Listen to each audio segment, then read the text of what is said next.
பகவான் ஸ்ரீகிருஷ்ணர் குறித்து பல்வேறு தொலைக்காட்சி தொடர்கள் வந்திருந்தாலும் தற்போது வெளியாக உள்ள இந்த திரைப்படம் மிக சிறப்பான முறையில் அமைந்து உள்ளது. கிருஷ்ணாவதாரம் பாகம் 1 என்ற இந்த படம் பகவான் கிருஷ்ணரின் கதையை மாடர்ன் ஸ்டைலையும் அதே நேரத்தில் எளிமையாகவும் சொல்லும் ஒரு நல்ல முயற்சியாக தெரிகிறது.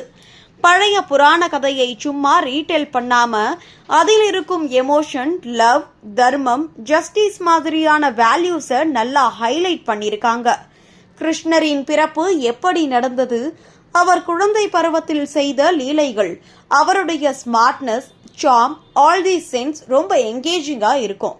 குறிப்பா கம்சனை எதிர்த்து வரும் கான்ஃபிளிக்ட் செட்டப்பை ஸ்ட்ராங்கா பில்ட் பண்ணி இருப்பது ஸ்டோரிக்கு ஒரு குட் கிரிப் கொடுக்கிறது.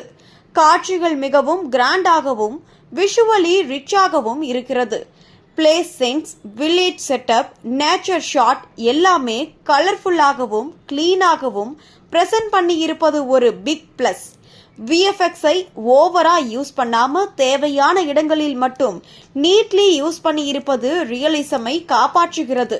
மியூசிக் மற்றும் பேக்ரவுண்ட் ஸ்கோர் சென்ஸுக்கு பெர்ஃபெக்ட் சப்போர்ட் கொடுத்து எமோஷனல் மூமெண்ட்டை இன்னும் எலவேட் பண்ணுது. சில இடங்களில் ஸ்பிரிச்சுவல் ஃபீல் கூட நேச்சுரலி வரும். ஆக்டர்ஸின் பெர்ஃபார்மன்ஸும் கன்வின்சிங்கா இருக்கு. எஸ்பெஷலி கிருஷ்ணரின் இன்னசென்ஸ், இன்டெலிஜென்ஸ், கான்ஃபிடன்ஸ் எல்லாமே பேலன்ஸ்டா காட்டப்பட்டிருக்கிறது. ஸ்கிரீன் பிளே ஸ்மூத்தா போகுது. அன்னெசரி லேக் இல்லாம ஆடியன்ஸை தொடர்ந்து என்கேஜிங் பண்ற மாதிரியும் இருக்கும். ஓவராலா ஃபேமிலி ஆடியன்ஸுக்கு சேஃபாகவும் என்ஜாயபிளாகவும் இருக்கும். இந்த படம் டிவோஷனல் பிளஸ் என்டர்டைன்மெண்ட் இரண்டையும் பேலன்ஸ் பண்ணி கொடுக்கிற ஒரு நல்ல சினிமாட்டிக் எக்ஸ்பீரியன்ஸா திகழ்கிறது.